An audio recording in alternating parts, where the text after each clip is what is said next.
ऐसी वीडियो रोज देखने के लिए आप मेरे वीडियो को लाइक करें, इस पे कमेंट करें और अपने दोस्तों के साथ शेयर करें। और हाँ, अगर आप इस चैनल पे नए हैं तो इसे सब्सक्राइब करना ना भूलें। जैसे ही यश का पांव व्योमा के पांव पर पड़ा, व्योमा जोर जोर से चीखने लगी। व्योमा ने अपनी एक टांग ऊपर कर ली और लंगड़ाती हुई पास रखी चेयर पर बैठ गई। व्योमा ने अपनी दोनों आंखें जोर से बंद कर ली थी और अपने मुंह से दर्द भरी आवाजें निकालने लगी। व्योमा को इस तरह दर्द में देखकर सिद्धार्थ गुलेरिया दौड़कर व्योमा के पास आया और कहने लगा, यह क्या हो गया? तुम ठीक तो हो ना व्योमा? इसके बाद सिद्धार्थ गुलेरिया ने गुस्से से यश की ओर देखकर कहा, यश, क्या तुम देख नहीं सकते? यह किस तरह का बिहेवियर है? देखो व्योमा, आंटी को कितनी चोट लग गई। तुम्हें कितनी बार यह समझाया जाए, तुम सीधे क्यों नहीं रह सकते? अपने पापा को इस तरह गुस्सा होते हुए देखकर यश भी गुस्से से अपने पापा की ओर देखने लगा। तभी अपने आप को संभालती हुई व्योमा ने फिर से अपने पैरों पर खड़े होने की कोशिश की, मगर खड़े होते ही फिर से झटके से वह चेयर पर बैठ गई और कहने लगी, मुझे लगता है मेरे अंकल में चोट लगी है, मगर आप चिंता मत कीजिए, मुझे नहीं लगता कि चोट बहुत गहरी होगी। कुछ ही देर में ठीक हो जाऊंगी मैं। अपने दोनों हाथ कमर पर रखते हुए सिद्धार्थ गुलेरिया ने व्योमा से कहा, चलो शुक्र है चोट ज्यादा सीरियस नहीं है, मगर आज तो यश ने हद ही कर दी है। फिर सिद्धार्थ गुलेरिया ने गुस्से से यश की ओर देखकर कहा, अभी के अभी यहाँ से आओ और अपनी आंटी से माफी मांगो।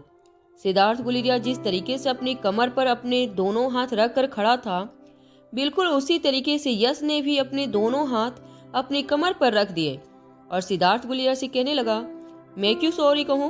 मैंने जानबूझकर उनके पांव पर अपना पांव नहीं रखा और स्कूल में हमें सिखाया जाता है कि अगर हमसे कोई गलती हुई हो तभी हमें माफी मांगना चाहिए, लेकिन यहाँ मेरी कोई गलती थी ही नहीं, तो मैं क्यों माफी मांगू? यश की यह बात सुनते ही सिद्धार्थ गुलेरिया को बहुत गुस्सा आ गया। अपनी आवाज ऊंची करते हुए सिद्धार्थ गुलेरिया ने यश से कहा, यह किस तरह का आर्गुमेंट करना सीख गए हो तुम? मैंने एक बार कहा तुमसे कि माफी मांगो तो चुपचाप मांग लो। अपने पापा की बातों का जवाब देते यश ने कहा, मगर मैं क्यों माफी मांगू जब मेरी कोई गलती ही नहीं थी? इस बात पर व्योमा ने बड़े ही पोलाइटली यश से कहा, तो क्या गलती मेरी थी? क्या मैं उल्टी चल रही थी बिना देखे? तुम तो ऐसे कह रहे हो जैसे मैंने जानबूझकर तुम्हारे पांव के नीचे अपना पांव रख दिया हो। व्योमा की बात सुनते ही यश ने पलटकर जवाब देते हुए कहा, व्योमा आंटी, जब मैं उल्टा होकर चल रहा था तब मेरे पीछे कोई नहीं था। मुझे नहीं पता कि अचानक ही आप मेरे पीछे कैसे आ गई और मेरे पांव के नीचे आपका पांव आ गया। अगर आप सीधी चल रही थी तो आप तो देख सकती हैं कि मैं उल्टा चल रहा था, तो मैं नहीं देख सकता था क्योंकि मेरे पीछे आंखें नहीं लगी है। It's just a common sense. जैसे ही यश के मुंह से यह बात निकली, सिद्धार्थ गुलेरिया ने आगे बढ़कर यश को एक थप्पड़ जड़ दिया। गालों पर थप्पड़ पड़ते ही यश की आंखों से आंसू बहने लगे, मगर वह बड़ी बड़ी आंखों से अपने पापा को घूरने लगा। यश की मां नंदिनी भी अच्छी तरह जानती थी कि अगर बच्चे बड़े हो के साथ इस तरह से बात करें तो उन्हें पनिश करना जरूरी था, इसलिए नंदिनी ने भी बीच में इंटरफेयर नहीं किया। यश को थप्पड़ मारने के बाद सिद्धार्थ ने भी रियलाइज किया कि चाहे कुछ भी हो जाए उसे बच्चे पर हाथ नहीं उठाना चाहिए था।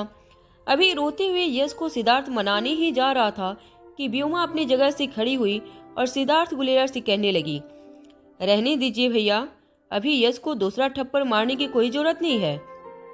आखिर वह एक बच्चा है, वह बिल्कुल उसी तरह बिहेव करेगा जैसे बड़ों ने उसे सिखाया है या उससे बड़ों को करते हुए देखा है। शायद अब तक यह भी बात जान चुका होगा कि मैं इस घर की सगी बेटी नहीं हूँ और शायद इसलिए मेरे साथ यश हमेशा ही इस तरह से बर्ताव करता है। व्योमा की ऐसी बात सुनकर नन्हा सा बच्चा यश भी हैरान होकर व्योमा को देखने लगा। यश के बिल्कुल पास खड़ी नंदिनी भी यह सब सुनकर हैरान रह गई। ये सुनकर सिद्धार्थ गुलेरिया का सर शर्म से झुक गया। सिद्धार्थ ने गहरी और भारी आवाज में यश से कहा, यश, अभी के अभी अपनी बुआ से माफी मांगो, वरना मुझसे बुरा कोई नहीं होगा। सिद्धार्थ की बात सुनने के बाद भी यश अपनी जगह खड़ा हुआ रोता रहा, मगर उसने नाम में सर हिलाते हुए माफी मांगने से इनकार कर दिया। धीरे धीरे सिद्धार्थ गुलेरिया का गुस्सा बढ़ता जा रहा था। सिद्धार्थ के चेहरे पर गुस्सा देखकर नंदिनी ने यश को कंधों से पकड़ लिया और ठीक उसके पीछे आकर खड़ी हो गई। यह देखते हुए व्योमा ने बड़ी ही धीमी और सॉफ्ट आवाज में सिद्धार्थ गुलेरिया से कहा, जाने दीजिए भैया, मेरी वजह से आपकी फैमिली में कोई टेंशन नहीं होना चाहिए। ऐसी बातें सहने की अब मुझे आदत डाल लेनी चाहिए। नंदिनी अच्छी तरह समझती थी कि व्योमा इस वक्त आग में घी डालने का काम कर रही थी, मगर नंदिनी को यह सोचकर ज्यादा हैरानी होने लगी थी कि उसका पति सिद्धार्थ गुलेरिया व्योमा की इस हरकत को समझ नहीं पा रहा था। जब नंदिनी ने सिद्धार्थ गुलेरिया का चेहरा देखा तो सिद्धार्थ बिना पलक झपकाए सिर्फ रोते हुए यश को गुस्से से देख रहा था। जब व्योमा ने देखा कि बात कुछ आगे नहीं बढ़ रही थी तो फिर से बड़ी ही पोलाइटली व्योमा ने सिद्धार्थ गुलेरिया से कहा, वैसे भैया, अब आपकी गेम में कोई प्रॉब्लम नहीं होनी चाहिए। अगर होगी भी तो आप मुझसे कहिएगा, मैं जरूर आपकी मदद करने आऊंगी। मेरी इन अपमानों की वजह से हमारे रिश्ते में कोई दरार नहीं आएगी। जब व्योमा ने यह कहा तब सिद्धार्थ गुलेरिया ने अपनी आवाज ऊंची करते हुए यश से कहा, यश, अभी के अभी यहाँ आकर अपनी बुआ से माफी मांगो। यह सिद्धार्थ गुलेरिया की ऊंची आवाज से डर जरूर गया था, मगर वह भी आसानी से हार मानने वाले बच्चों में से नहीं था। उसे यकीन था कि बलबीर सर से ट्रेनिंग मिलने के बाद कुछ ही दिनों में वह दुनिया का सबसे शक्तिशाली बच्चा होने वाला था। उसे अब बस सिर्फ उस दिन का इंतजार था। अपने अंदर हिम्मत इकट्ठा करते हुए यश ने अपनी दोनों मुठियां कस ली और अपने पापा की ही तरह आवाज ऊंची करते हुए कहा, गलती उनकी थी, माफी भी उन्हीं को मांगनी चाहिए। यश की यह बात सुनते ही सिद्धार्थ गुलेरिया अपने गुस्से पे कंट्रोल खो बैठा और यश को एक हाथ से पकड़कर दूसरे हाथ से जमकर यश की पिटाई करने लगा। यश जोर जोर से रोने लगा। नंदिनी सिद्धार्थ के सामने गिड़गिड़ाने लगी, छोड़ दो उसे सिद्धार्थ, वह छोटा बच्चा है, हमें इस तरह से उस पर हाथ नहीं उठाना चाहिए। जब यश की पिटाई हो रही थी तब व्योमा बड़े ही आराम से अपने दोनों हाथों को फोल्ड करके यश को पीटते हुए देख रही थी। जब नंदिनी ने ये नोटिस किया तब नंदिनी ने सिद्धार्थ गुलेरिया के हाथ से यश को छुड़ा लिया और कहा, बस हुआ सिद्धार्थ गुलेरिया, बहुत हो चुका है। अब यह सब एक छोटी सी इंसिडेंस की वजह से तुम अपने बेटे को जान से मार दोगे क्या? मैं मानती हूँ कि यश बाकी बच्चों से थोड़ा ज्यादा शरारती है, मगर इसका मतलब यह तो नहीं कि किसी भी बात के लिए दोष यश को ही दिया जाए। हो सकता है कि इस बार गलती सामने वाले की ही हो। नंदिनी की इस बात पर अपनी आवाज ऊंची करते हुए सिद्धार्थ गुलेरिया ने कहा, यह क्या कह रही हो तुम? इसमें भला व्योमा की क्या गलती हो सकती है? तुम एक माँ हो, तुम्हें अपने बेटे की गलती नजर नहीं आती है? सिद्धार्थ गुलेरिया की यह बात सुनते ही नंदिनी ने यश का हाथ पकड़कर कहा, ठीक है, मैं एक माँ हूँ, मुझे अपने बेटे में कोई गलती नजर नहीं आती है। बिल्कुल उसी तरह जिस तरह तुम्हें अपनी बहन में किसी तरह का ईब नजर नहीं आता है, क्योंकि तुम्हारी आंखों पर बहन के प्यार की पट्टी बंधी हुई है। नंदिनी की यह बात सिद्धार्थ को तीर की तरह चुभी थी। सिद्धार्थ ने अपनी भारी आवाज ऊंची करते हुए नंदिनी से कहा, चुप हो जाओ नंदिनी, बात कहाँ की कहाँ ले जा रही हो तुम? मगर इस बार नंदिनी भी रुकने वाली नहीं थी। पलटकर नंदिनी ने भी जवाब देते हुए कहा, बात कहाँ की कहाँ ले जा सकती है वह तो अभी अभी मैंने देखा है, मगर अब तुम देखो कि बात कहाँ तक जा सकती है। आज फैसला तुम्हें करना है, तुम्हें अपने बेटे और बीबी के साथ रहना है या अपनी बहन की ईगो को पैम्पर करते रहना है। सिद्धार्थ गुलेरिया ने अभी नंदिनी पर अपनी आवाज ऊंची करते हुए कहा, बस करो नंदिनी, माँ बेटी दोनों मिलकर अभी के अभी व्योमा से माफी मांगो। मेरी बहन है वह, व्योमा इस घर की बेटी है। सिद्धार्थ गुलेरिया की यह बात सुनने के बाद नंदिनी ने यश का हाथ पकड़कर उसे अपने कमरे की ओर ले जाने लगी। जाते जाते नंदिनी ने सिद्धार्थ से कहा, ठीक है फिर, इस घर के बेटी और बेटे को यह घर मुबारक। मैं अपने बेटे के साथ अपने मायके चली जाऊंगी। सिद्धार्थ गुलेरिया पर नंदिनी की कोई बात वैसे असर नहीं करती थी, मगर जब नंदिनी ने सिद्धार्थ गुलेरिया से यह बात कही तब सिद्धार्थ गुलेरिया का चेहरा बिल्कुल उतर गया। व्योमा भी यह बात अच्छी तरह जानती थी कि चाहे सिद्धार्थ गुलेरिया कितना भी गुस्सा कर ले, वह कभी भी अपने बीवी और बच्चे से दूर नहीं रह सकता था।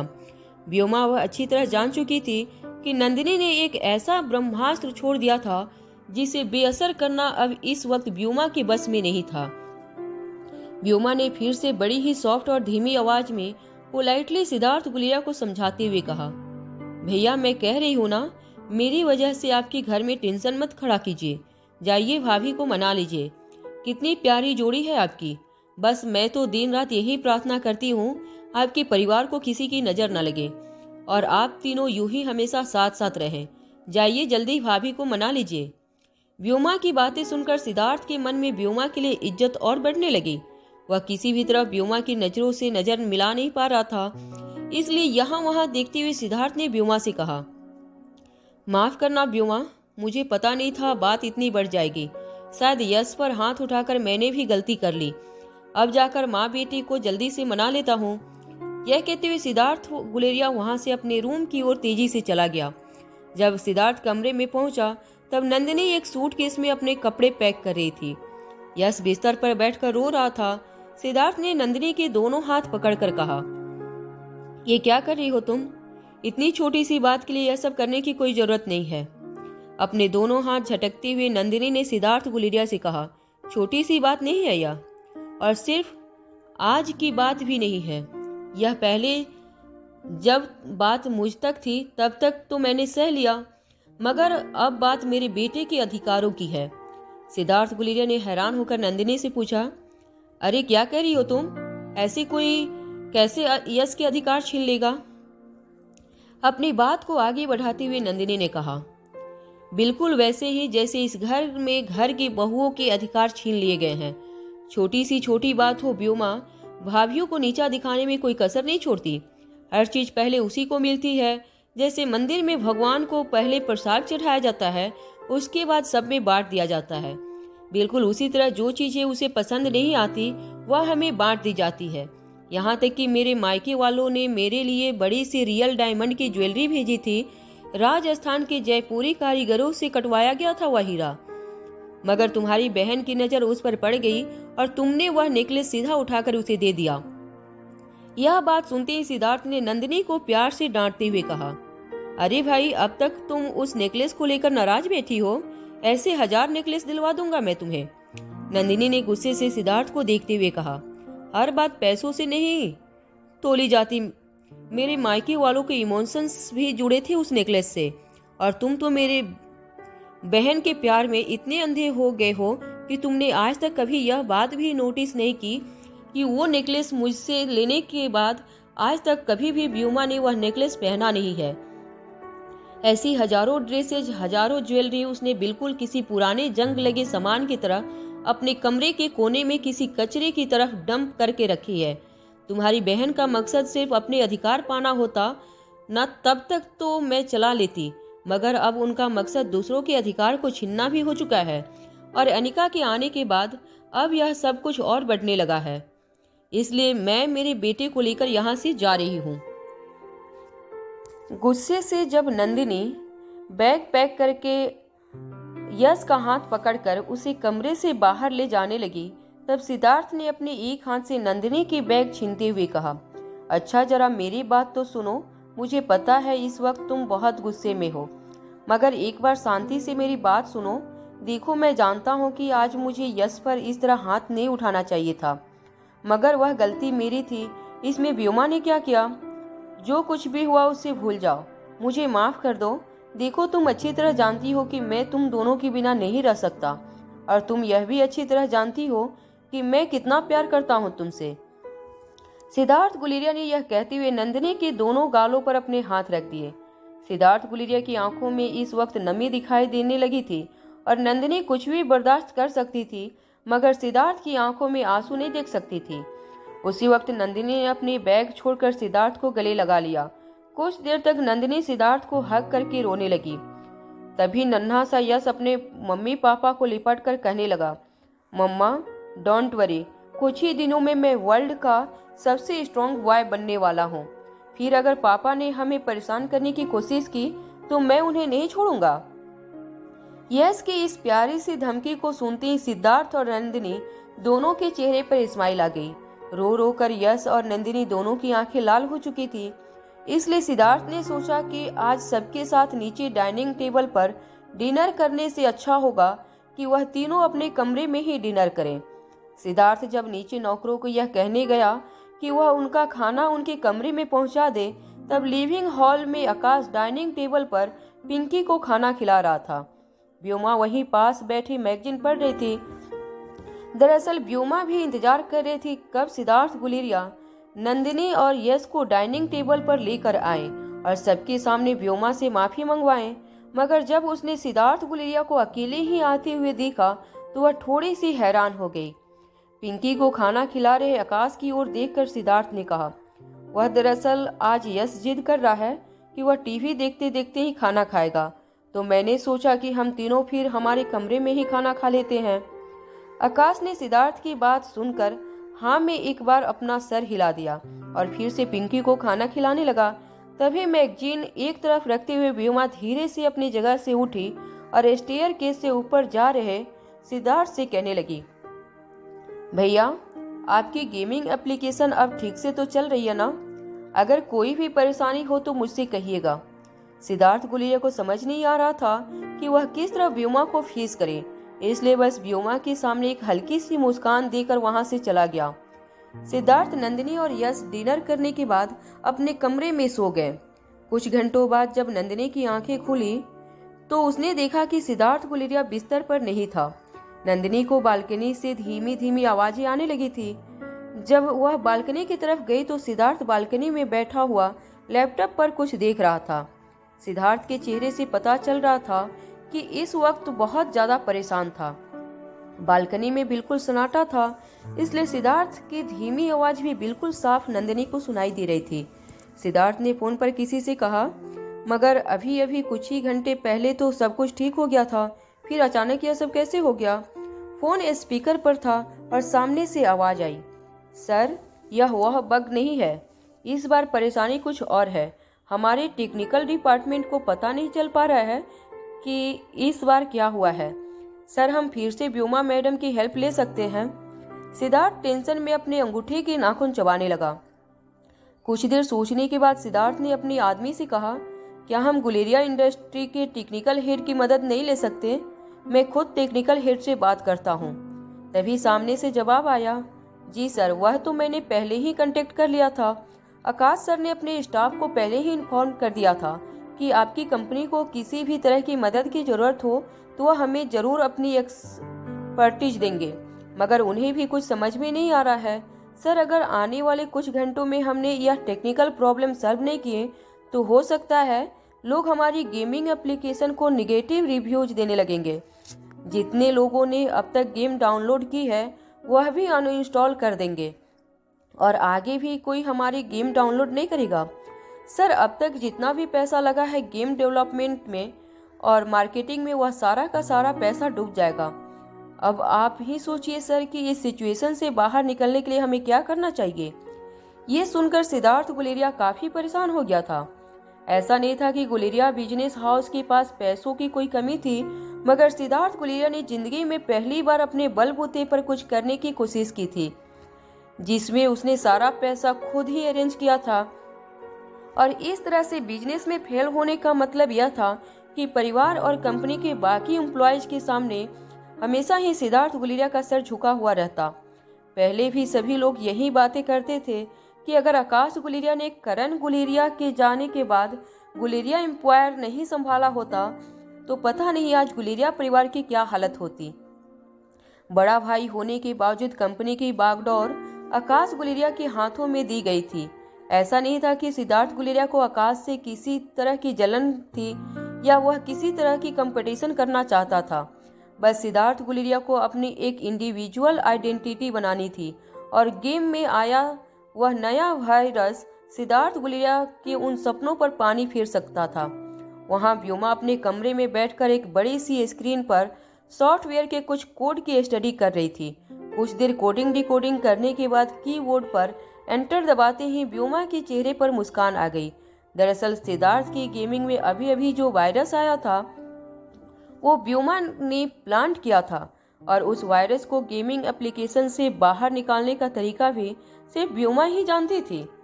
अपने दोनों हाथ अपने सर के पीछे रखकर रिक्लाइनर चेयर पर आराम से लेटते हुए व्योमा मन ही मन सोचने लगी कि अगर अब सिद्धार्थ गुलेरिया को अपने सालों से के सपने को बचाना है तो किसी भी कीमत पर सिद्धार्थ गुलेरिया को अपनी बीवी और बच्ची को व्योमा के पास लाकर माफी मंगवानी पड़ेगी। वहां रोहित, मारवा, अनिका, आर्यन और रिया एक शानदार रेस्टोरेंट में फैमिली डिनर ले रहे थे। रोहित बड़े ही प्यार से अपनी पूरी फैमिली को सर्व कर रहा था। रोहित ने सारे वेटर से कह दिया था कि वह खाना टेबल पर सजाकर वहां से चले जाएं, ताकि वह अपनी फैमिली के साथ कुछ प्राइवेट पल बिता सके। अनिका, आर्यन और रिया को एक साथ टेबल पर खाना खाते हुए देखकर खुश थी, मगर वह रोहित को पूरी तरह से इग्नोर कर रही थी। रोहित किसी तरह अनिका के साथ कुछ बात करना चाहता था, मगर उसे कोई टॉपिक सूझ नहीं रही थी।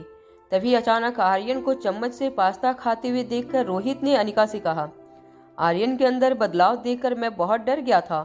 यहाँ तक कि मैंने तो साइकेट्रिक की ट्रीटमेंट भी शुरू करवा दी थी। यह सुनकर आर्यन कुछ हैरान हो गया। आर्यन अपनी छोटी आंखें करके गुस्से से रोहित को देखने लगा। आर्यन अच्छी तरह जानता था कि रोहित किसी तरह अनिका के साथ बात करने की कोशिश कर रहा था। आर्यन को लगा कि इसका मतलब यह नहीं था कि वह आर्यन को पागल ठहराने की कोशिश करे। रोहित की बात सुनकर अनिका भी हैरानी से रोहित को देखने लगी। तभी रोहित ने अपनी बात आगे बढ़ाते हुए मुस्कुराकर कहा, जब रिया आर्यन बनकर मेरे साथ रहने आई तो अचानक ही मुझे लगा कि आर्यन के अंदर कोई साइकोलॉजिकल बदलाव आ गया है और मैंने एक साइकियाट्रिस्ट को घर बुलाकर उसकी साइकोलॉजिकल टेस्ट करने को कहा था। रोहित की बात सुनकर रिया की आंखों में चमक आ गई। रिया ने रोहित से पूछा, वाह डैड, आपने यह सब कुछ कब किया? रोहित ने एक के बाद एक वह सारे किस्से सुनाए जब रोहित ने चुपके से रिया की साइकोलॉजिकल टेस्ट की थी और रिजल्ट बाहर आने पर डॉक्टर ने रोहित से कहा था कि दरअसल आर्यन के अंदर एक दूसरी छुपी हुई पर्सनालिटी है जो अपने आप को लिटिल प्रिंसेस मानती है। यह बात सुनते ही अनिका और रिया जोर जोर से हंसने लगे। यह पहली बार था इतनी मीटिंग में जब रोहित ने अनिका को मुस्कुराते हुए देखा था। अनिका को इस तरह मुस्कुराते हुए देखकर रोहित का दिल जैसे पिघलने लगा। जो अनिका हमेशा ही गुमसुम रहती और जिस अनिका के चेहरे पर कभी एक्सट्रीम एक्सप्रेशंस नहीं आते, उसे मुस्कुराता हुआ देखकर रोहित को ऐसा लग रहा था जैसे उसके पास की दुनिया बिल्कुल थम सी गई थी।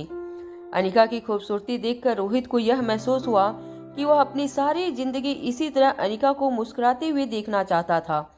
फिर रोहित ने रिया का एक और किस्सा सुनाते हुए कहा, आर्यन हमेशा से ही पढ़ाई में अच्छा था, मगर जब रिया मेरे साथ रहने आई तब मैंने नोटिस किया कि आर्यन का मन आजकल पढ़ाई में बिल्कुल नहीं लगता।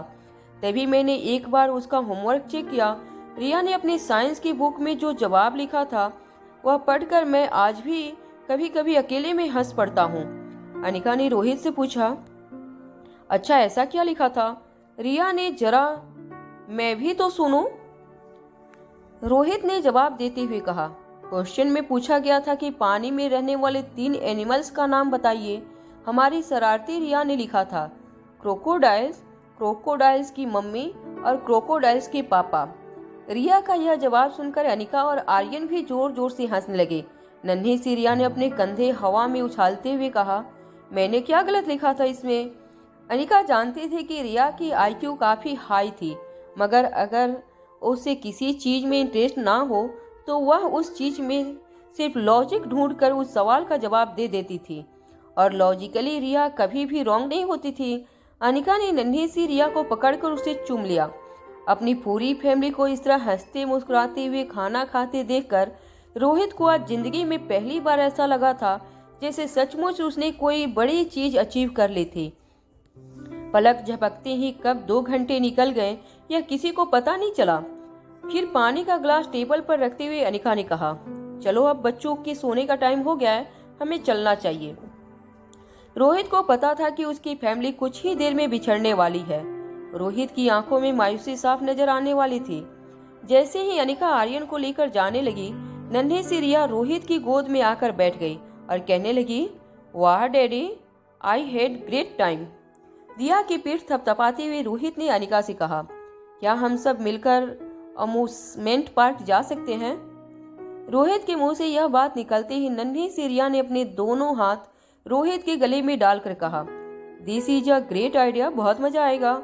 वैसे तो अनिका को अम्यूजमेंट पार्क जाने में कोई इंटरेस्ट नहीं था, मगर अनिका ने देखा कि अभी अभी बच्चों को कुछ पल अपने मॉम और डैड के साथ बिताने में कितना मजा आया था। यह देखते हुए अनिका रोहित के प्रपोजल को मना नहीं कर सकी और हाँ में अपना सर हिलाकर वहां से चली गई। जब अनिका आर्यन को लेकर गुलेरिया हाउस पहुंची तब लिविंग हॉल में नन्ही सी पिंकी रिया के लौटने का इंतजार कर रही थी। आर्यन को देखते ही पिंकी दौड़कर आर्यन के पास गई और उसका हाथ पकड़कर कहने लगी, रिया कितनी देर कर दी तुमने, चलो हमारे सोने का टाइम हो गया है। इस घर में टाइम का बहुत ख्याल रखना पड़ता है वरना तुम्हें नेगेटिव पॉइंट्स मिलेंगे। पिंकी की बात सुनकर आर्यन हैरान हो गया। इससे पहले कि आर्यन पिंकी को मना कर पाता, पिंकी आर्यन को लेकर एस्केलेटर पर चढ़ गई। अनिका ने भी आर्यन को फ्लाइंग किस देते हुए गुड नाइट कह दिया। आर्यन को ये बात नहीं पता थी कि रिया गुलेरिया हाउस में पिंकी के साथ बेडरूम शेयर करती थी। आर्यन पिंकी के साथ रूम नहीं शेयर करना चाहता था और वह जानता था कि अनिका इस वक्त वह बात भूल गई थी जिसे वह इस वक्त घर ले आई है। वह उसकी बेटी नहीं बल्कि बेटा है। पिंकी के बेडरूम में पहुंचते ही आर्यन किसी तरह वहां से बच निकलने की तरकीब के बारे में सोचने लगा। तभी बेडरूम के दरवाजे से आवाज आई, तुम यहाँ नहीं सो सकती। जब नन्ही सी पिंकी और आर्यन ने पीछे मुड़कर देखा तो बड़े ही सख्त आवाज में शारदा ने आर्यन से कहा, सुना नहीं तुमने रिया, तुम यहाँ नहीं रह सकती। आर्यन को इस वक्त शारदा की यह बात बिल्कुल बुरी नहीं लगी थी क्योंकि वह खुद किसी तरह चाहता था कि वह इस कमरे से निकल जाए। इसलिए बिना किसी आर्गुमेंट के आर्यन पिंकी के कमरे से बाहर निकलने लगा। मगर पिंकी ने आर्यन को रोकते हुए शारदा से कहा, मगर रिया यहाँ क्यों नहीं रह सकती? जवाब देती हुई शारदा ने कड़क आवाज में कहा, क्योंकि यह गुलेरिया परिवार का हिस्सा नहीं है इसलिए यहाँ नहीं रह सकती। शारदा की बात सुनते ही हैरान पिंकी ने आर्यन की ओर देखते हुए शारदा से पूछा, मगर रिया तो पिछले रात भी यही सोई थी, पापा ने खुद परमिशन दी है रिया को मेरे साथ रहने की। आकाश का नाम सुनते ही शारदा के चेहरे का गुस्सा अचानक ही पिघल गया। वह अच्छी तरह जानती थी कि करण गुलेरिया के बाद अगर गुलेरिया परिवार किसी की सबसे ज्यादा रिस्पेक्ट करता था तो वह आकाश गुलेरिया ही था और आकाश की कही बात को परिवार में कोई नहीं टाल सकता था। अपनी आवाज में थोड़ी सी नरमी लाते हुए शारदा ने पिंकी की ओर देखकर कहा, क्या तुम जानती हो कि तुम्हारे बड़े अंकल करण साहब इस रिया की माँ से नफरत करते हैं? रिया की मम्मी की वजह से करण साहब को बहुत दुख पहुंचा है। क्या तुम ऐसी लड़की के साथ रूम शेयर करोगी जिसकी मम्मी ने तुम्हारे बड़े चाचू और हमारी फैमिली के हेड को परेशान करके रखा हो? तुम्हारे बड़े चाचू तुमसे कितना प्यार करते हैं। जब उन्हें पता चलेगा कि तुम एक ऐसी औरत की बेटी के साथ दोस्ती बना रही हो जिसने उन्हें सबसे ज्यादा दुख पहुंचाया है तो उन्हें बहुत बुरा लगेगा। यह बात शारदा ने पिंकी से बहुत ही प्यार से कही थी, मगर जैसे ही शारदा की नजर आर्यन पर पड़ी, शारदा ने अपनी आवाज में सख्ती लाते हुए कहा, चलो अब इस कमरे से तुम्हें निकलना होगा। अभी यह कमरा सिर्फ गुलेरिया परिवार के बच्चों के लिए है, तुम जैसे बच्चों के लिए नहीं है। आर्यन के लिए इस कमरे में ना रुकने का लॉजिक सिर्फ इतना था कि आर्यन को बचपन से यह पता था कि बॉयज और गर्ल्स रूम शेयर नहीं कर सकते और आर्यन के लिए सिर्फ यही लॉजिक काफी था उस रूम से निकलने के लिए। आर्यन ने शारदा की ओर देखकर कहा, ठीक है मैं यहाँ से चला जाता हूँ, चली जाती हूँ। अचानक ही पिंकी ने आर्यन का हाथ पकड़कर कहा, तुम यहाँ से नहीं जा सकती। तुम्हें पता है अगर तुम इस कमरे से चली गई तो लोग तुम्हें तुम्हारी इंसल्ट समझेंगे, फिर तुम्हें कोई अपने साथ नहीं रखेगा। नन्ही सी पिंकी ने अपनी मम्मी नताशा की वह बातें सुनी थी जब नताशा आकाश के सामने उसे घर से ना निकलने के लिए गिड़गिड़ा रही थी। नताशा आकाश से कह रही थी कि अगर आकाश ने उसे घर से निकाल दिया तो उसे कोई नहीं अपनाएगा, वह कहाँ जाएगी, उसकी बहुत बेइज्जती होगी। पिंकी को फिक्र थी कि रिया को भी उन सारी बातों का सामना करना पड़ेगा। अगर शारदा ने उसे पिंकी के रूम से निकाल दिया तो आर्यन समझ नहीं पा रहा था कि वह किस तरह से पिंकी को हर्ट किए बिना कमरे से निकल जाए। तभी कॉरिडोर से किसी के चलने की आवाज आने लगी। जब शारदा ने मुड़कर देखा तो पिंकी के कमरे के बाहर आकाश गुलेरिया खड़ा था। थकान की वजह से आकाश की आंखें लाल थी। आकाश को देखते ही नन्ही सी पिंकी दौड़कर आकाश के पास आई और कहने लगी, देखो ना शारदा आंटी कह रही हैं कि आज रिया मेरे साथ नहीं रह सकती। आप कहिए ना उनसे कि आपने परमिशन दी है कि रिया मेरे साथ मेरे कमरे में रहे। पिंकी के सर पर प्यार से हाथ फेरते हुए आकाश ने शारदा से कहा, क्या हुआ शारदा, मैंने ही परमिशन दी थी कि रिया और पिंकी साथ में ही रहें। यह कहते हुए आकाश की नजर सामने खड़े आर्यन पर पड़ी। आर्यन को देखते ही आकाश को इस बात का एहसास हुआ कि आज नन्ही सी रिया कुछ बदली सी नजर आ रही थी। आकाश अच्छी तरह से जानता था कि रोहित मारवा का एक बेटा भी था। अब जब उस नजरिए से आकाश ने अपने सामने खड़े बच्चे को देखा, तब आकाश को इस बात का एहसास हुआ कि शायद सामने खड़ा बच्चा रिया नहीं बल्कि रोहित मारवा का बेटा था। अचानक ही अपनी बात बदलते हुए आकाश ने कहा, मगर पिंकी बेटा, मुझे नहीं लगता कि आज रिया यहाँ तुम्हारे कमरे में रुकना पसंद करेगी। नन्ही सी पिंकी की आंखों में के बड़ी हो गई। पिंकी ने बड़ी ही इनोसेंटली अपने पापा से पूछा, मगर ऐसा क्यों है? आकाश ने बात बनाते हुए पिंकी से कहा, क्योंकि मुझे लगता है कि रिया आज अपनी मम्मा को बहुत मिस कर रही है। उसे आज अपनी मम्मा के साथ ही रहने दो। आकाश भूल गया कि यह बात सुनते ही नन्ही सी पिंकी उदास हो जाएगी। पिंकी ने सामने खड़े आर्यन की ओर देखा और पूछा, क्या तुम अपनी मम्मा को मिस कर रही हो रिया? आर्यन ने बिना सोचे हाँ में अपना सर हिला दिया। कमरे से बाहर निकलने का इससे अच्छा रास्ता तो आर्यन खुद भी नहीं सोच सकता था। आकाश की यह बात सुनते ही शारदा ने आर्यन का हाथ पकड़ लिया और उसे कमरे से बाहर ले जाने लगी। तभी नन्ही सी पिंकी ने दबी हुई आवाज में मायूस होकर आकाश से पूछा, तो अब रिया मेरे साथ वापस कब रहेगी? आकाश जानता था कि जब रिया वापस गुलेरिया हाउस में आ जाएगी तब पिंकी फिर से रिया के साथ रूम शेयर कर पाएगी। मगर बड़े ही प्यार से पिंकी को समझाते हुए आकाश ने कहा, जब तुम्हारी फ्रेंड रिया इस घर में कंफर्टेबल हो जाएगी तो वह फिर से तुम्हारे साथ रूम शेयर करेगी। Okay now, go to sleep, good night. Akash काफी थका हुआ लग रहा था। पिंकी को गुड नाइट कहने के बाद आकाश अपने कमरे की ओर चला गया। आकाश की इस बात से शारदा को ऐसा लगा कि आकाश भी नहीं चाहता था कि रिया पिंकी के साथ रूम शेयर करे, इसलिए शारदा के अंदर का कॉन्फिडेंस और बढ़ गया। अब यह समझने लगी थी कि आकाश भी अनिका और उसकी बेटी से उतनी ही नफरत करता है जितना कि वह करती थी। आर्यन का हाथ पकड़कर शारदा उसे अनिका के कमरे की ओर ले जाने लगी। रास्ते में शारदा ने आर्यन का हाथ हल्का सा दबाते हुए आर्यन से कहा, तुम अपने आप को इन उच्चे खानदान के बच्चों जैसा बिल्कुल मत समझना। तुम उनकी जगह कभी नहीं ले सकती। अगर तुम्हारी माँ ने रोहित मारवा के साथ शादी कर भी ली तो इतना याद रखना, रोहित मारवा की असली औलाद उसका बेटा ही रहेगा। तुम कभी भी उस खानदान में वो प्यार हासिल नहीं कर पाओगी जो रोहित मारवा की बेटे को मिलता है। इसलिए अभी से आदत डाल लो उन उच्चे खानदान के बच्चों से दूर रहने की। और हमारे करण गुलेरिया सर तो बहुत दयालु है। घर आई एक पागल भिखारी को भी उन्होंने सहारा देकर घर में ही रख लिया है। तुम भी अपने आप को इसी तरह लक्की समझो। शारदा की बातें आर्यन की समझ से बाहर थी और ना ही आर्यन उन बातों को समझने की कोशिश कर रहा था।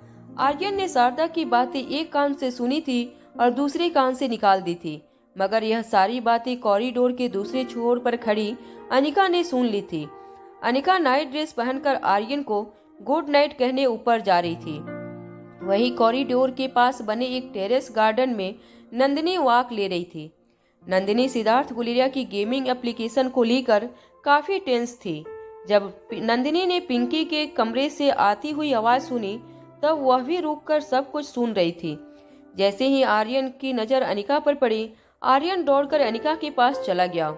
शारदा ने जब अनिका को देखा तो बड़ी ही एटीट्यूड से अपनी आईब्रो ऊपर करते हुए मुंह बनाकर एस्केलेटर से नीचे चली गई। अनिका गुस्से से नीचे जा रही शारदा को देख रही थी। तभी अचानक पीछे से नंदिनी ने अनिका के कंधे पर हाथ रखते हुए कहा, उसकी बातों पर ज्यादा ध्यान मत देना। दरअसल वह करण अंकल की बहुत पुरानी वफादार है। वह लगभग करण अंकल को भगवान मानती है और इसीलिए शायद तुम्हारे साथ इस तरह का बर्ताव कर रही है। जब से करण अंकल की तबीयत बिगड़ी है तब से शारदा भी बहुत दुखी और मायूस रहती है। अब उसकी भी उम्र होने आई है। करण अंकल जब छोटे थे तब से शारदा ने उन्हें संभाला था। करण अंकल भी उन्हें बहुत इज्जत देते हैं। अनिका को शारदा का बायोडाटा जानने में कोई इंटरेस्ट नहीं था, मगर जब नंदिनी को बाय कहने के लिए अनिका ने नंदिनी की आंखों में देखा तो नंदिनी की आंखें काफी लाल लग रही थी और उसका चेहरा बिल्कुल उतरा हुआ था। हालांकि अनिका उन लड़कियों में से नहीं थी जो किसी के प्राइवेट मामले में दखल अंदाजी करे, मगर क्योंकि नंदिनी का स्वभाव काफी स्ट्रेट फॉरवर्ड था, अनिका चाहती थी कि अगर हो सके तो उसकी कोई मदद करे। अनिका ने धीमी आवाज में नंदिनी से पूछा, क्या सब कुछ ठीक है? तुम्हें कोई परेशानी तो नहीं? जवाब में नंदिनी ने अनिका से पूछा, क्या तुम किसी अच्छे सॉफ्टवेयर डेवलपर को जानती हो जिसे हैकिंग भी आती हो? नंदिनी के मुंह से यह सवाल सुनते ही अनिका सरप्राइज हो गई। अनिका को पूरी बात समझाते हुए नंदिनी ने कहा, दरअसल सिद्धार्थ ने एक गेम एप्लीकेशन बनाई है जिसमें वायरस अटैक हुआ है, मगर पता नहीं लग रहा है कि आखिर उस वायरस को कैसे निकाला जाए। क्या तुम ऐसे किसी इंसान को जानती हो जो खुद भी एक हैकर हो और हैकर ने डाली हुई इस वायरस को निकालने की काबिलियत रखता हो? अनिका अच्छी तरह जानती थी कि राजलक्ष्मी का बॉयफ्रेंड निखिल एक बहुत ही स्मार्ट हैकर था। वह प्रोफेशनली हैकिंग नहीं करता था, मगर एंटी हैकिंग सॉफ्टवेयर बनाने में उसका दिमाग काफी तेज था। कुछ सालों पहले निखिल ने एक सॉफ्टवेयर कंपनी एस्टेब्लिश की, मगर लाइसेंसिंग ना मिलने की वजह से उसकी कंपनी पर बैन लग गया था और वह खुद भी काफी बड़े कर्जे में डूब गया था। उस वक्त अनिका ने ही निखिल को फाइनेंशियल मदद की थी और उसे इस मुसीबत से बाहर निकाला था। आगे चलकर निखिल स्टूडेंट के लिए साइबर सिक्योरिटी का एक कोर्स भी डेवलप करना चाहता था, जो अनिका फंड करने वाली थी, और इसी वजह से ही वह हैकिंग की पूरी तरह से लीगल ना कही जाने वाली टेक्नोलॉजिकल हेल्प कर देता था। जैसे गुलेरिया सिस्टम को हैक करके करण गुलेरिया और राजीव गुलेरिया की ट्रैवलिंग हिस्ट्री निकालना, गौतम गुलेरिया की फोन को हैक करके उसके अकाउंट में डाले हुए पैसे को वापस अनिका की अकाउंट में ट्रांसफर कर देना। मगर अनिका यह भी अच्छी तरह जानती थी कि गुलेरिया ग्रुप ऑफ कंपनी इसकी आईटी डिपार्टमेंट में काफी बड़े सॉफ्टवेयर डेवलपर्स और हैकिंग एक्सपर्ट की टीम हायर करती होगी। अनिका ने नंदिनी से पूछा, क्या हुआ? गुलेरिया कंपनी के आईटी डिपार्टमेंट से तुमने बात की? निराश नंदिनी ने जवाब देते हुए कहा, हाँ, हमने सबसे बेस्ट हैकिंग एक्सपर्ट की भी राय ली, मगर वह भी कुछ पता नहीं लगा पा रहे हैं कि आखिर इस बग को कैसे दूर किया जाए। अगर तुम ऐसे किसी इंसान को जानती हो जो इस वक्त हमारी मदद कर सके तो बहुत अच्छा होगा, क्योंकि अगर मैं फिर से व्योमा से मदद लेने जाऊंगी तो मुझे पता है कि मुझे आगे इसकी बहुत बड़ी कीमत चुकानी होगी। और इस बार सवाल सिर्फ मेरी सेल्फ रिस्पेक्ट का नहीं है, बल्कि मेरे बेटे की सेल्फ रिस्पेक्ट की बात है। अनिका ने नंदिनी से कहा, ठीक है, मैं एक लड़की को जानती हूँ, निखिल कोटी भास्कर बेंगलुरु में रहता है। मैं उससे कहूंगी, वह तुम्हारी मदद जरूर करेगा। अनिका की बात सुनते ही नंदिनी के चेहरे पर स्माइल आ गई। नंदिनी ने अनिका से कहा, वैसे उसकी फीस क्या होगी अगर सिद्धार्थ पूछेंगे तो? अनिका ने नंदिनी के कंधे पर हाथ रखते हुए कहा, उसकी तुम चिंता मत करो, जो तुम एक अच्छे सॉफ्टवेयर डेवलपर को सैलरी देते हो वही सैलरी इस काम के बाद निखिल को फॉरवर्ड कर देना। यह बात सुनते ही नंदिनी अनिका को थैंक्स कहकर अपने कमरे में चली गई। कमरे में जाते ही नंदिनी ने देखा कि सिद्धार्थ एक कोने में अपने सर पर हाथ रखकर बैठा था। सिद्धार्थ के सामने लैपटॉप स्क्रीन पर कुछ कोडिंग हो रही थी। नंदिनी को कमरे में देखकर धीमी आवाज में सिद्धार्थ ने नंदिनी से पूछा, क्या तुम व्योमा से मिल आई? नंदिनी ने सिद्धार्थ से कहा, नहीं, मैं उससे नहीं मिली, मगर मैंने हमारे इस प्रॉब्लम को दूर करने के लिए एक हैकर ढूंढ लिया है जो हमारी मदद करेगा। नंदिनी की इस बात पर इरिटेट होते हुए सिद्धार्थ ने कहा, तुम पागल हो गई हो? तुम जानती क्या हो इन सॉफ्टवेयर्स के बारे में? अरे, हैकर की हिस्ट्री जाननी पड़ती है कि वह कितना काबिल है। यह किसी छोटे मोटे साइबर कैफे में बैठने वाले का काम नहीं है। नंदिनी ने सिद्धार्थ की बात काटते हुए कहा, निखिल कोटी भास्कर नाम है उसका, बेंगलुरु में रहता है। तुम चाहो तो इंटरनेट के जरिए उसे सर्च कर सकते हो। नंदिनी की बात सुनकर सिद्धार्थ हैरान रह गया। सिद्धार्थ हैरानी से लैपटॉप स्क्रीन पर हो रही कोडिंग की ओर देखने लगा। एक बात सिद्धार्थ और नंदिनी दोनों नहीं जानते थे कि सिद्धार्थ के लैपटॉप में जब व्योमा ने वायरस को हटाने में सिद्धार्थ की मदद की थी, तभी व्योमा ने सिद्धार्थ के लैपटॉप को हैक कर लिया था और लैपटॉप के माइक्रोफोन से सिद्धार्थ के कमरे में होने वाली सारी बातें व्योमा अपने कमरे में अपने कंप्यूटर स्क्रीन के सामने बैठकर बड़े आराम से सुन रही थी। सिद्धार्थ गुलेरिया ने निखिल कोटी भास्कर का नाम इंटरनेट पर सर्च किया। सर्च रिजल्ट देखकर सिद्धार्थ और नंदिनी दोनों हैरान रह गए। निखिल को पिछले कई सालों से लगातार कई हैकिंग और कई एंटी हैकिंग सॉफ्टवेयर डेवलपमेंट के लिए अवार्ड मिले थे। यह निखिल कोई आम बंदा नहीं था। यह बात सिद्धार्थ गुलेरिया अच्छी तरह समझ गया था। साइबर सिक्योरिटी की दुनिया में निखिल कोटी भास्कर एक बड़ा नाम था। इस नाम को देखते ही सिद्धार्थ गुलेरिया के चेहरे पर स्माइल आ गई। उसे अपने गेम को बग फ्री करने की एक उम्मीद दिखाई देने लगी। सिद्धार्थ के कंधे पर हाथ रखते हुए नंदिनी ने सिद्धार्थ से पूछा, क्या लगता है तुम्हें, हमें इस निखिल को कांटेक्ट करना चाहिए?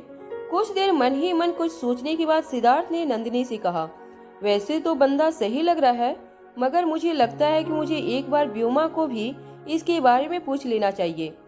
अगर वह निखिल इतना अच्छा है तो व्योमा जरूर उसे जानती होगी।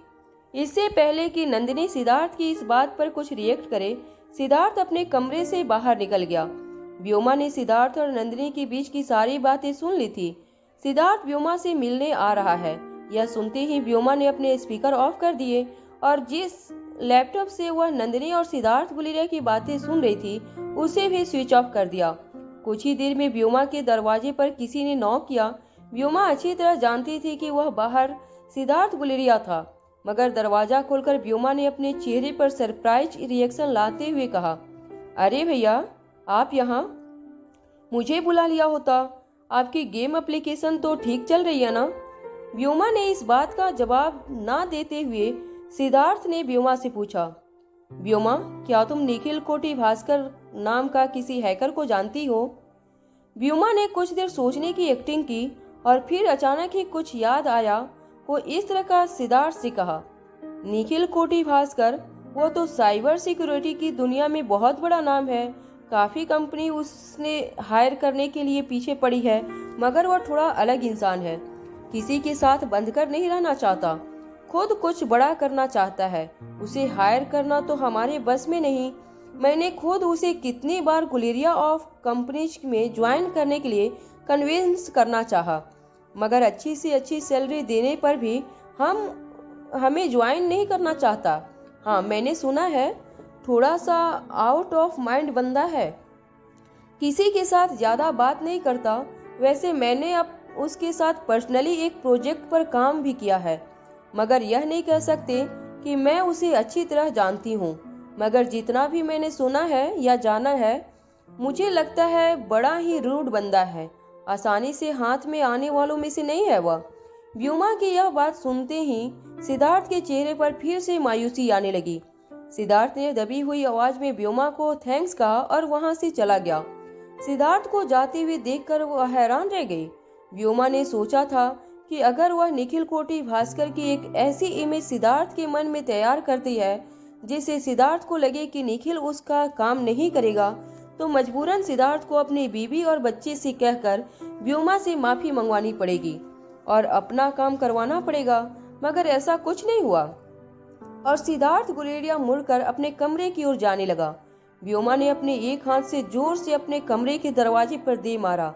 आवाज इतनी जोर की थी कि पूरे कॉरिडोर में गूंजने लगी। व्योमा ने जैसे ही सिद्धार्थ को अपने कमरे में जाते हुए देखा, व्योमा ने अपने कमरे का दरवाजा बंद करके फिर से अपने लैपटॉप को ऑन कर दिया और स्पीकर ऑन करके सिद्धार्थ गुलेरिया के कमरे में होने वाली बातें सुनने लगी। सिद्धार्थ गुलेरिया जैसे ही अपने कमरे में पहुंचा, नंदिनी ने सिद्धार्थ से पूछा, तो क्या हमें इस निखिल कोटी भास्कर को कांटेक्ट करना चाहिए? व्योमा अपने कमरे में ध्यान से सिद्धार्थ गुलेरिया की बात सुन रही थी। कुछ देर शांत रहने के बाद स्पीकर से सिद्धार्थ गुलेरिया की आवाज आई, वैसे इस निखिल ने तुम्हारे पास काम करने के कितने पैसे मांगे हैं? नंदिनी ने जवाब देते हुए कहा, मुझसे कहा गया है कि एक सॉफ्टवेयर डेवलपर को 1 महीने की जो तनख्वाह दी जाती है, काम पूरा होने के बाद उसे भी हम उतने ही रुपये दे देंगे। इस बात पर सिद्धार्थ गुलेरिया हैरान रह गया। उसने नंदिनी से पूछा, इतना बड़ा आदमी इतने पैसों के लिए हमारा इतना बड़ा काम क्यों करेगा? मुझे कुछ गड़बड़ लग रही है।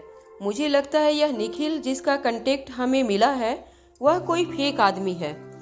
अगर वह सचमुच वही निखिल कोटी भास्कर है जिसके बारे में इंटरनेट पर इतनी तारीफें लिखी हैं, तो आखिर तुम्हें इतनी आसानी से मिल कहां से गया? नंदिनी ने सिद्धार्थ की बात का सीधा सा जवाब देते हुए कहा, दरअसल मुझे निखिल का कांटेक्ट अनिका ने दिया है। अनिका का नाम सुनते ही सिद्धार्थ हैरानी से नंदिनी को देखने लगा। वहां अपने कमरे में स्पीकर पर सारी बातें सुन रही व्योमा के चेहरे पर अचानक ही चमक आ गई। व्योमा को पता था कि अब जरूर सिद्धार्थ गुलेरिया नंदिनी के साथ झगड़ पड़ेगा और अनिका को अपने बिजनेस से दूर रहने के लिए कहेगा। अनिका के साथ भी बदसलूकी करेगा। व्योमा अच्छी तरह सिद्धार्थ गुलेरिया का स्वभाव जानती थी। उसे पता था कि आग लग चुकी है, अब किसी भी वक्त हमला हो सकता है। तभी उसने स्पीकर पर सिद्धार्थ की आवाज सुनी।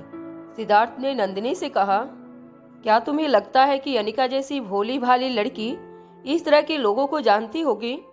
यह भी तो हो सकता है कि यह कोई फ्रॉड है। उसने अनिका को धोखे से अपने आप को निखिल कोटी भास्कर बताया हो। आखिर बेचारी अनिका को इन सब बातों के बारे में क्या पता होगा। अनिका के लिए इस तरह की बातें जब सिद्धार्थ ने कही तो नंदिनी के होश उड़ गए। नंदिनी को समझ नहीं आ रहा था कि सिद्धार्थ गुलेरिया एक पल में इस तरह रंग कैसे बदल सकता था। अभी भी वह यह सब कुछ सोच ही रही थी कि सिद्धार्थ गुलेरिया ने बात पलटते हुए कहा, और फिर अनिका आखिर है कौन? एक छोटी से शहर से आई हुई लड़की, इतने बड़े बिजनेस में इंटरफियर करने की उसे कोई जरूरत नहीं। सिद्धार्थ गुलेरिया की इस बात पर नंदिनी ने इरिटेट होकर सिद्धार्थ से कहा, तुम कभी एक बात पर टिक क्यों नहीं सकते? कभी यह कहते हो, कभी वह कहते हो। एक ही पल में कितने रंग बदलते हो तुम मान क्यों नहीं लेते कि अनिका तुम्हारी बहन है? अरे खून का रिश्ता है तुम्हारा उससे। यह वही बहन है जिसके लिए तुम्हारा दिल सालों से तरस रहा था। नंदिनी की बात सुनते ही सिद्धार्थ ने अपनी आवाज ऊंची करते हुए कहा, नहीं, मेरी बहन वह नहीं, व्योमा है। हाँ, यह अलग बात है कि बचपन से लेकर आज तक हम दोनों में कभी भी वह प्यार भरा रिश्ता नहीं बन पाया जो आम भाई बहन में होता है। हर वक्त वह मुझसे दूर दूर रहने की कोशिश करती है, मगर इसका मतलब यह नहीं कि कल आई हुई लड़की को मैं अपनी बहन मान लूं। सिद्धार्थ गुलेरिया की यह बात जब व्योमा ने सुनी तो उसने राहत की सांस ली। फिर व्योमा के स्पीकर से सिद्धार्थ की आवाज आई, चलो ठीक है कि कहीं न कहीं बायोलॉजिकली मेरी अनिका के साथ खून का रिश्ता है, तो ठीक है, मैं भी अपना फर्ज निभाऊंगा। देखना, तुम जब उसके रोहित के साथ शादी होगी तो सारा शहर देखता रह जाएगा। ऐसी धूमधाम से विदाई होगी अनिका के गुलेरिया हाउस से कि सारा शहर देखता रह जाएगा। अनिका दुल्हन के लिबास में सजी होगी। पूरे गुलेरिया हाउस में सबसे महंगे फूलों की डेकोरेशन करवाऊंगा। जैसे ही अनिका हमारे बंगले से बाहर कदम रखेगी, हेलीकॉप्टर से फूलों की बारिश करवाऊंगा। वह हंगामा होगा कि मारवा खानदान भी देखता रह जाएगा। सिद्धार्थ गुलेरिया की यह सारी बातें सुनकर उसके पास खड़ी नंदिनी के चेहरे पर स्माइल आ गई। नंदिनी जानती थी कि अनिका के आने के बाद कहीं न कहीं सिद्धार्थ के मन में सालों से चुभ रही एक बहन की कमी कम होती नजर आने लगी थी। अपने कमरे में जब व्योमा ने सिद्धार्थ की यह सारी बातें सुनी, तब उसने अपने दोनों हाथों से अपना माथा पकड़ लिया। उसे समझ नहीं आ रहा था कि कैसे सिद्धार्थ ने एक ही पल में व्योमा को पराया कर दिया था। जो सारे सपने सिद्धार्थ को व्योमा के लिए देखने चाहिए थे, वह सारे सपने वह अनिका के लिए देखने लगा था। व्योमा को समझ नहीं आ रहा था कि आखिर इस लड़की अनिका ने क्या जादू चला दिया था नंदिनी और सिद्धार्थ पर, जो दोनों उसके पीछे पागल बने घूमते हैं। वहां सिद्धार्थ के कमरे में नंदिनी ने सिद्धार्थ से कहा, अब इस निखिल का क्या करें? कैसे पता लगाएं कि यह फेक आदमी है? यह वही निखिल है जो हमारी मदद कर सकता है। सिद्धार्थ ने कुछ सोचने के बाद कहा, चलो एक काम करो, एक चैटिंग ग्रुप बनाओ जिस पर मैं, तुम, वो निखिल और अनिका मेंबर्स हों। तुम पर उसके साथ कुछ देर चैट करने के बाद मुझे पता चल जाएगा कि आखिर यह इंसान कौन है। नंदिनी ने अनिका को प्राइवेट मैसेज करके एक ग्रुप बनाने को कहा। कुछ ही देर में अनिका ने एक चैटिंग ग्रुप बना लिया जिस पर वह सिद्धार्थ और नंदिनी मेंबर्स थे। अनिका ने सबको एक दूसरे के साथ इंट्रोड्यूस करवा दिया। उसके बाद सिद्धार्थ गुलेरिया ने नंदिनी से कहा, चलो अभी पता चल जाएगा कि यह आदमी फेक है। सिद्धार्थ गुलेरिया ने ग्रुप पर लिखा, मेरे एक गेमिंग एप्लीकेशन में कुछ बग्स की प्रॉब्लम है, क्या तुम सॉल्व कर सकते हो? निखिल ने तुरंत जवाब देते हुए कहा, हाँ, मुझे कोड भेज दो। सिद्धार्थ ने जानबूझकर एक गलत कोड भेजने में कुछ ही सेकेंड बाद निखिल का मैसेज आया, यह गलत कोड है, इस कोड के कोई एप्लीकेशन है ही नहीं। निखिल के इस जवाब से सिद्धार्थ सरप्राइज हो गया। नंदिनी ने मैसेज देखने के बाद सिद्धार्थ से पूछा, क्या यह सही आदमी है? सिद्धार्थ ने नंदिनी से कहा, रुको, अभी 2-3 सवाल और पूछने पड़ेंगे, तभी हम इस आदमी की असलियत जान पाएंगे। वहां निखिल समझ चुका था कि गलत कोड भेजकर सिद्धार्थ गुलेरिया उसे चेक करना चाहता था, मगर किसी तरह निखिल अनिका ने दिए हुए इस काम को पूरा करना चाहता था, बिना कोई टाइम वेस्ट किए, क्योंकि यह करने के बाद अनिका ने निखिल पर जितने एहसान किए थे उन सब की भरपाई हो जाती। निखिल दरअसल स्वभाव से काफी चंचल था, बिल्कुल यश की ही तरह निखिल की भी कभी एक जगह पर बैठ नहीं पाता। उसे काम करने की हमेशा जल्दी रहती थी, बहुत ज्यादा लोगों से बातचीत नहीं करता था, क्योंकि बातचीत करना उसे टाइम वेस्ट लगता था।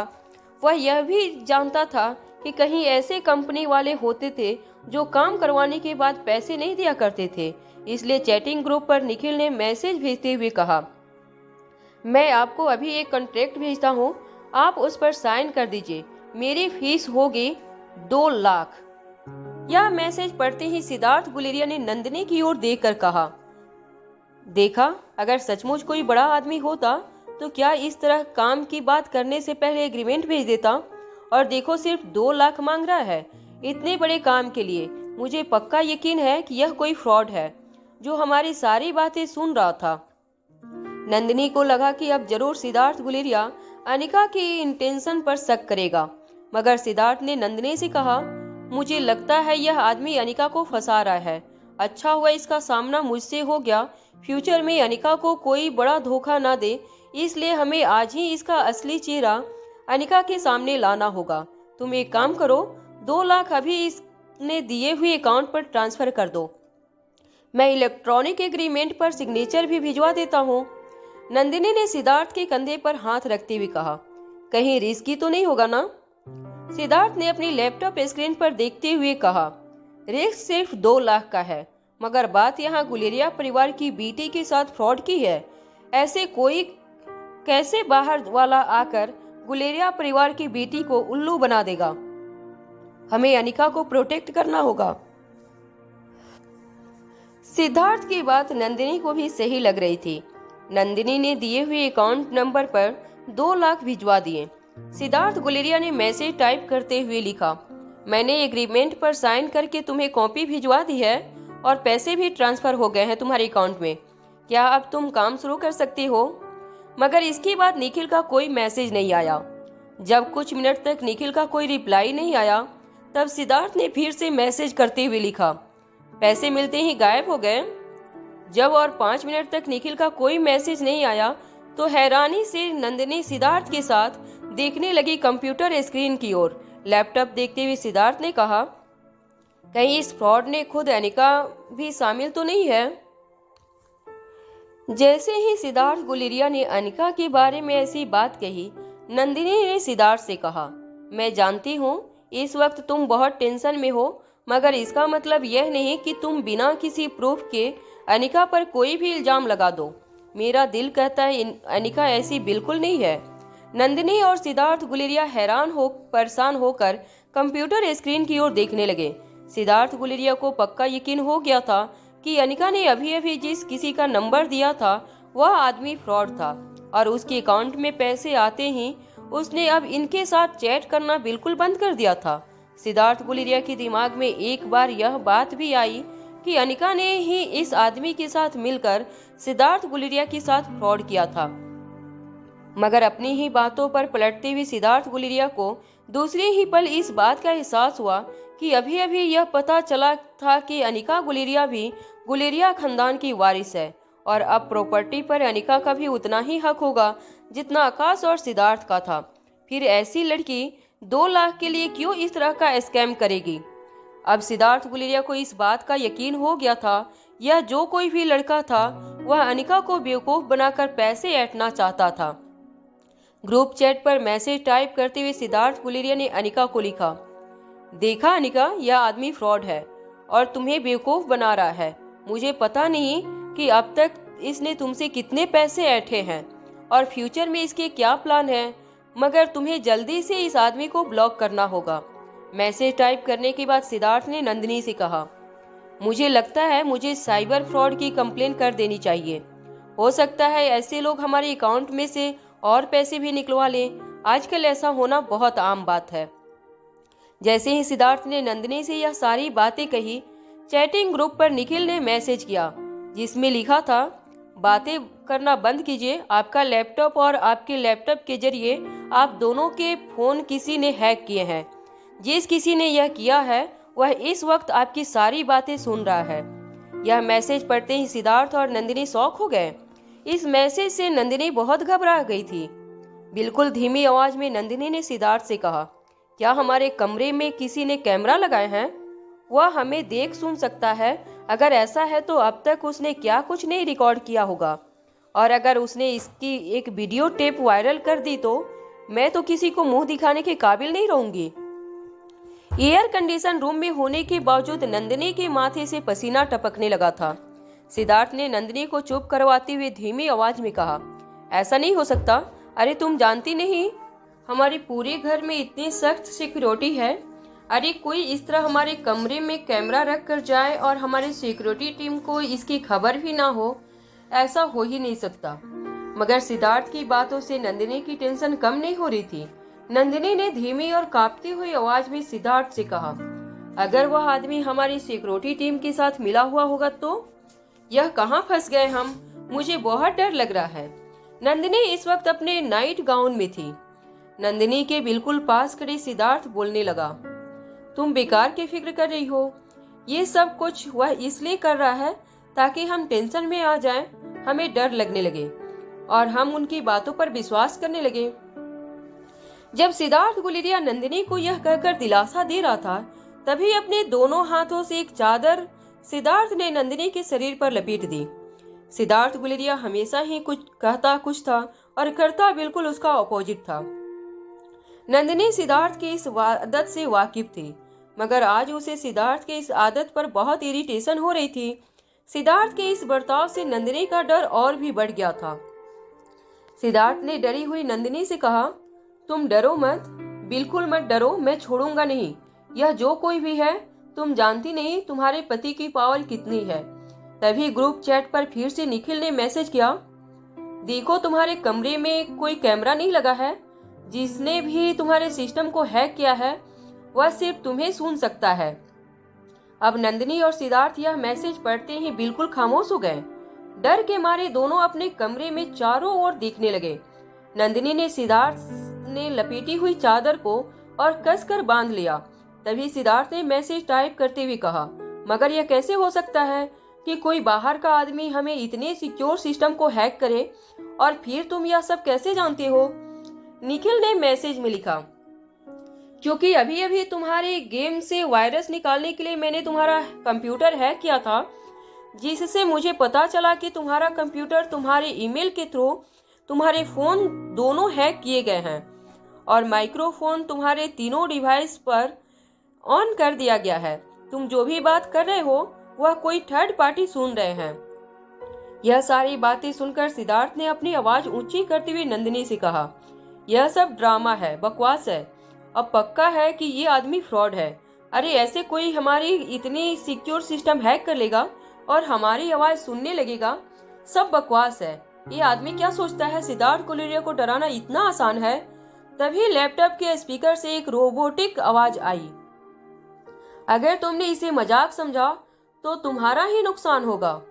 यह आवाज सुनते ही सिद्धार्थ डर के मारे बिस्तर पर चढ़ गया। नंदिनी की चीख निकल गई। दोनों डर के मारे लैपटॉप स्क्रीन की ओर देखने लगे। स्पीकर से आ रही आवाज रोबोटिक थी, इसलिए कहना मुश्किल था कि बात कौन कर रहा था।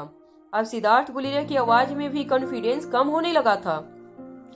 सिद्धार्थ ने कांपती हुई आवाज में नंदिनी से कहा, अगर यह सब उस अनिका ने किया है तो याद रखना, छोड़ूंगा नहीं मैं उसे। समझकर क्या रखा है उस लड़की ने? सिस्टम तो इस बंदे ने ही हैक की है हमारी। मैं तो यह नहीं समझ पा रहा हूँ कि चोर आकर मुझसे कह रहा है कि मेरे सिस्टम में एक चोर घुस गया है, और तो और कौन से चोर ने मुझसे ज्यादा डरना चाहिए, उस चोर से जो अभी अभी आया है या उस चोर से जो पहले से बैठा है? और आखिर एक चोर की बात पर विश्वास करके हम किसी चोर को चोर नहीं ठहरा सकते। नंदिनी ने सिद्धार्थ गुलिया पर जोर से पिलो फेंकते हुए कहा, अब चुप करो, तुम्हारी यह बातें तुम्हारे अलावा और कोई नहीं समझ सकता। सर आई मुसीबत के बारे में क्या करना है वह सोचो जरा। उससे पूछो कि वह कौन है और हमारे साथ ऐसे बात कैसे कर सकता है। इससे पहले कि सिद्धार्थ गुलेरिया कुछ पूछता, लैपटॉप के स्पीकर से आवाज आई, आपके सिक्योरिटी सिस्टम में जो फायरवॉल लगा था उसे किसी ने ब्रेक कर दिया है, जिसकी वजह से आपका लैपटॉप और उसके लैपटॉप के जरिए आप दोनों के फोन किसी ने मॉनिटर किए हैं। फिर से अपनी आवाज ऊंची करते हुए सिद्धार्थ गुलेरिया ने कहा, बकवास कर रहे हो तुम। कोई भी बाहर का आदमी हमारी सिस्टम इतनी आसानी से हैक नहीं कर सकता। तभी लैपटॉप के स्पीकर से आवाज आई, मगर कोई अंदर का आदमी तो यह कर सकता है, कोई फैमिली मेंबर जिसके पास तुम्हारे सर्वर का एक्सेस हो, वह ये काम आसानी से कर सकता है। नंदिनी और सिद्धार्थ हैरानी से एक दूसरे को देखने लगे। निखिल ने अपनी बात आगे बढ़ाते हुए स्पीकर पर कहा, वैसे तुम्हारी गेमिंग एप्लीकेशन से मैंने सारे वायरस हटा दिए हैं, अब कोई प्रॉब्लम नहीं होगी। मैंने एक नया सिस्टम भी अपलोड कर दिया है, जिसकी वजह से फ्यूचर में आने वाले बग अटैक से भी तुम्हारी यह गेमिंग एप्लीकेशन सिक्योर रहेगी। अभी सिद्धार्थ गुलेरिया निखिल से कहने वाला था कि वह उनकी बातों पर विश्वास नहीं करता, तभी सिद्धार्थ का फोन बजने लगा। आईटी डिपार्टमेंट के हेड का कॉल था। जैसे ही सिद्धार्थ ने कॉल उठाया, आईटी डिपार्टमेंट के हेड ने कहा, सर हमारी गेमिंग एप्लीकेशन अब स्मूथली काम करने लगी है, लगता है उसमें से वायरस निकल चुका है। एप्लीकेशन काफी स्मूथ हो गए हैं। हाँ, काफी यूजर्स हमारी गेम छोड़कर चले गए हैं, मगर आने वाले दिनों में आई एम श्योर इसके पॉजिटिव रिव्यूज की वजह से हमें ज्यादा डाउनलोड्स मिलेंगे। सिद्धार्थ गुलेरिया ने अभी अभी फोन पर जो कुछ भी सुना था उससे उस बात का विश्वास नहीं हो रहा था। सिद्धार्थ ने अपने लैपटॉप स्क्रीन की ओर देखकर निखिल से पूछा, क्या सचमुच तुमने यह सब कुछ किया है? क्या सचमुच तुम ही निखिल कोटी भास्कर हो, जिसके बारे में इंटरनेट पर इतनी चर्चाएं हो रही है? निखिल ने स्पीकर पर जवाब देते हुए कहा, तुम्हें क्या लगता है यह काम किसी आईटी पास इंजीनियर का है?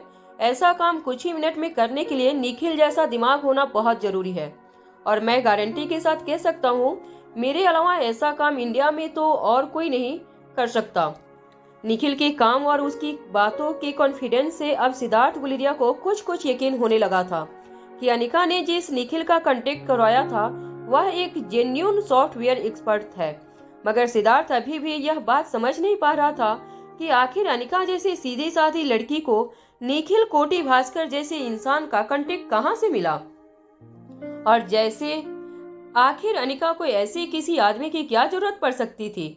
अभी सिद्धार्थ यह सब कुछ सोच ही रहा था कि नंदिनी ने सिद्धार्थ से धीमी आवाज में कहा, अरे अब जरा उससे पूछो सही, यह कौन है जो हमें मॉनिटर करने की कोशिश कर रहा है? वह कौन है जो हमारी सारी बातें सुन रहा है? इससे पहले कि सिद्धार्थ नंदिनी का पूछा हुआ सवाल निखिल से पूछता, निखिल ने जवाब देते हुए कहा, ठीक है अभी पता लगाता हूँ। निखिल का जवाब आते ही सिद्धार्थ और नंदिनी दोनों बिल्कुल लैपटॉप स्क्रीन के पास आकर बैठ गए। नंदिनी और सिद्धार्थ लैपटॉप को अच्छी तरह चारों ओर से देखने लगे। सिद्धार्थ को अभी भी शक था जैसे किसी ने लैपटॉप के अंदर टाइम बम प्लांट कर लिया हो। नंदिनी ने धीमी आवाज में सिद्धार्थ से पूछने लगी, तुम्हें क्या लगता है कौन होगा वह? क्या घर का कोई नौकर होगा, कोई सिक्योरिटी गार्ड होगा, या घर का कोई ऐसा आदमी या औरत जिसे हमसे जलन हो? नंदिनी की यह बात सुनते ही सिद्धार्थ ने अपनी आवाज ऊंची करते हुए कहा, मुझे लगता है यह काम जरूर घर में नई आई हुई उस लड़की अनिका का होगा। सिद्धार्थ की पीठ पर जोर से हाथ मारते हुए नंदिनी ने कहा, सेठ तुम पहले जाकर अपने दिमाग का इलाज करवाओ। अरे यह कैसे हो सकता है कि जो चोरी करे वही हमारी मदद करने के लिए पुलिस को भी बुलाए? सिद्धार्थ ने फिर अपनी बात पलटते हुए कहा, हाँ, और वैसे भी उस भोली भाली मासूम लड़की को इन सब चीजों के बारे में क्या पता होगा? फिर कौन हो सकता है वह? नंदिनी ने लैपटॉप स्क्रीन की ओर देखकर पूछा, क्या पता चला वह कौन है जो हमारे साथ ही रहकर हमारे ही पीठ पीछे इतना बड़ा स्कैम कर रहा है।